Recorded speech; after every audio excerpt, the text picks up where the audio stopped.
Assalamualaikum warahmatullahi wabarakatuh. Saya Hikmatika Sari dengan NPM 0321011383 dari Prodi PGSD. Pada kesempatan kali ini saya akan memaparkan pendekatan pembelajaran IPA. Sebelum itu jangan lupa di like video ini, di komen, dan di subscribe.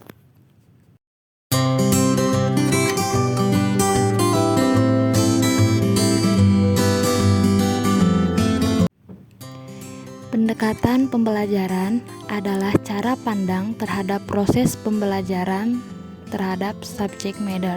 Misalkan cara pandang terhadap proses pembelajaran sehingga memunculkan istilah pendekatan pembelajaran.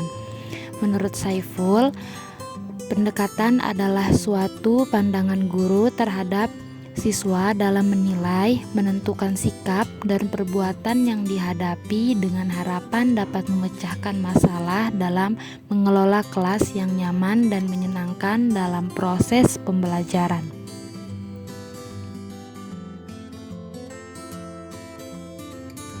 Jenis-jenis pendekatan dalam pembelajaran IPA ada 5, yaitu contextual teaching and learning, inquiry, konstruktivisme, keterampilan proses, dan yang terakhir adalah sains dan teknologi masyarakat atau STM.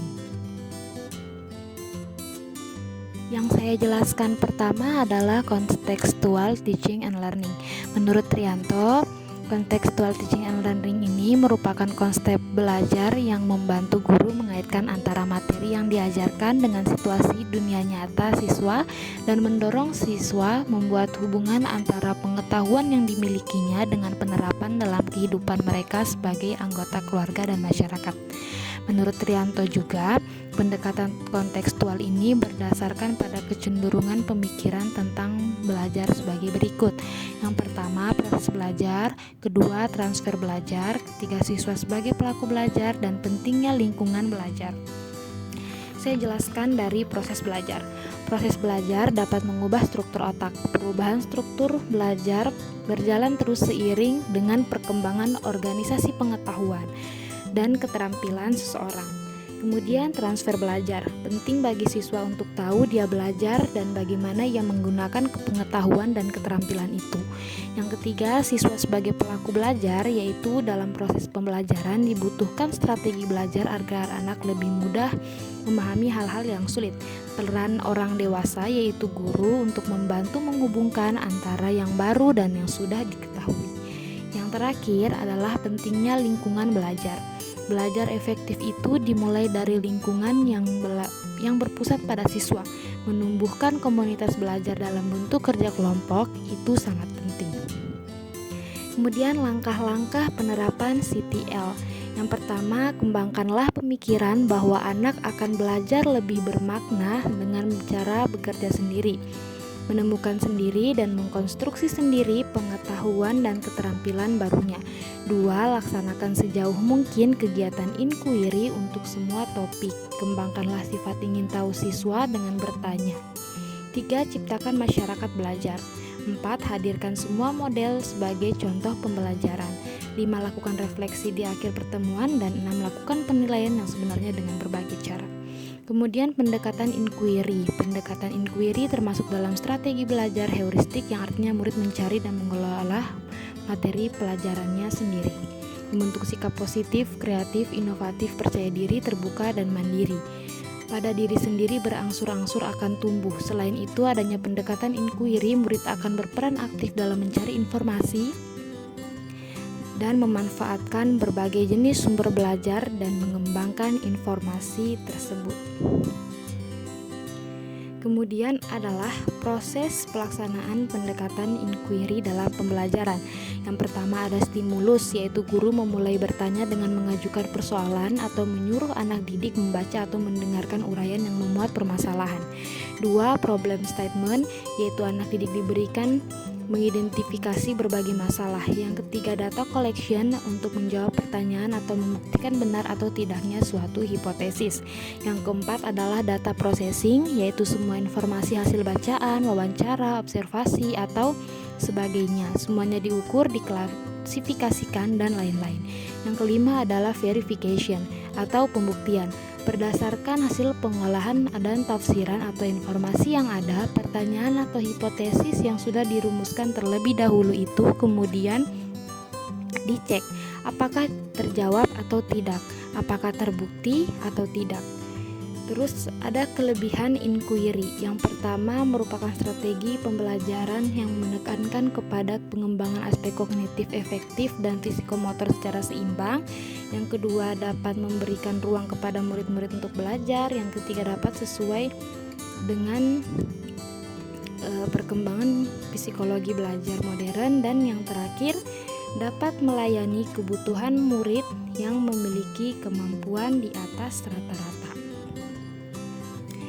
Kemudian kita beralih pada pendekatan konstruktivisme. Pendekatan konstruktivisme merupakan proses pembelajaran yang menerangkan bagaimana pengetahuan disusun dalam pemikiran pelajaran. Pengetahuan dikembangkan secara aktif oleh pelajar itu sendiri dan tidak diterima secara pasif oleh orang di sekitarnya.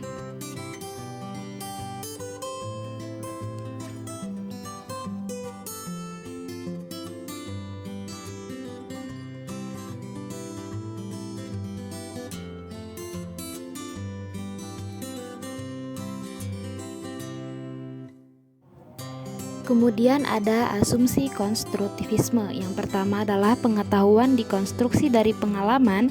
Yang kedua, pembelajaran adalah sebuah interpretasi personal terhadap dunia. Yang ketiga, sebuah proses aktif yang di dalamnya makna dikembangkan atas dasar pengalaman. Yang keempat, pertumbuhan konsep datang dari negosiasi makna, bagian perspektif ganda dan perubahan bagi representasi internal. Dan yang kelima, pembelajaran harus disituasikan dengan sering direalistik. Kemudian ada prinsip konstruktivisme dan ciri-ciri konstruktivisme. Prinsipnya yang pertama, penekanan pada hakikatnya sosial dari pembelajaran.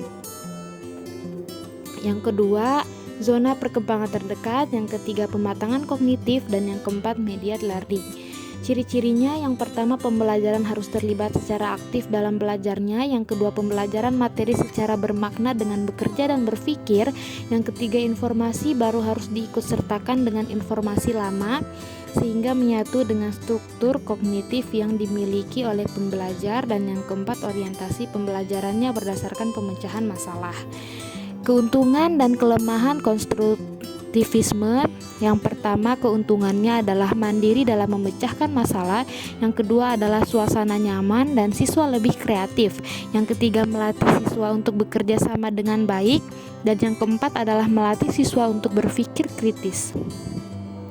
Sedangkan kelemahannya adalah seringkali hasil konstruksi siswa tidak cocok dengan hasil konstruksi para ahli.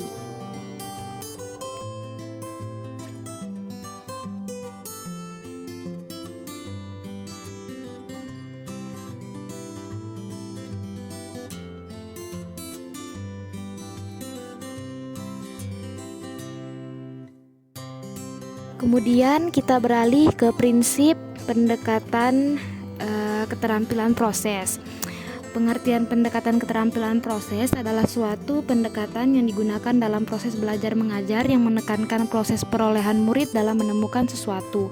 Makna lain dari pendekatan ini adalah melihat dan menilai cara seseorang murid mendapatkan hasil belajarnya dan dapat mengetahui hasil belajar mereka sebenarnya. Kemudian prinsip keterampilan proses selain mengumpulkan data, ada juga menganalisa data dan kemampuan mengkomunikasikan data. Kemudian ciri keterampilan proses selain menekankan pentingnya belajar untuk mencapai hasil belajar yang memadai, adanya keterlibatan intelektual dan emosional,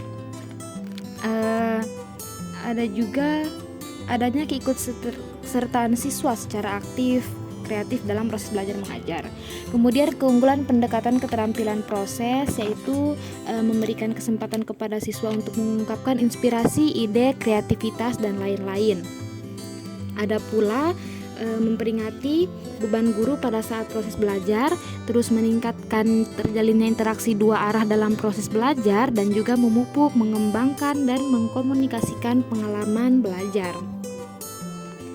Kemudian kita beralih ke pendekatan STM, adalah suatu usaha untuk menyajikan sains atau IPA melalui pemanfaatan masalah-masalah dalam kehidupan sehari-hari.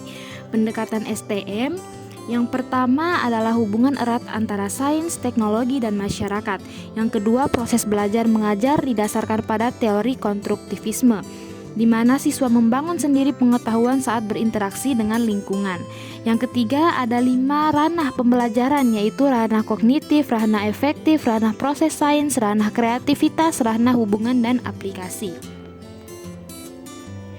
Kemudian ada kelebihan STM. Yang pertama adalah siswa dapat melihat hubungan atau nilai tentang apa-apa yang mereka pelajari di bangku sekolah dengan kehidupan nyata sehari-hari atau real life situation. Yang kedua adalah siswa dapat melihat relevansi teknologi yang digunakan saat ini dengan konsep-konsep dan prinsip-prinsip sesuai yang sedang mereka pelajari. Yang ketiga, siswa menjadi lebih kreatif. Yang keempat, siswa dapat melihat bahwa sains adalah alat yang dapat digunakan atau mampu memecahkan masalah. Yang kelima adalah siswa akan menyadari bahwa proses sains penting untuk dipelajari karena mereka merupakan keterampilan yang sangat penting untuk dikuasai dalam tujuan memecahkan suatu masalah. Yang keenam, siswa akan mempunyai retensi yang kuat terhadap pembelajaran yang dilangsungkan karena berlandaskan konstruktivisme dan kontekstual.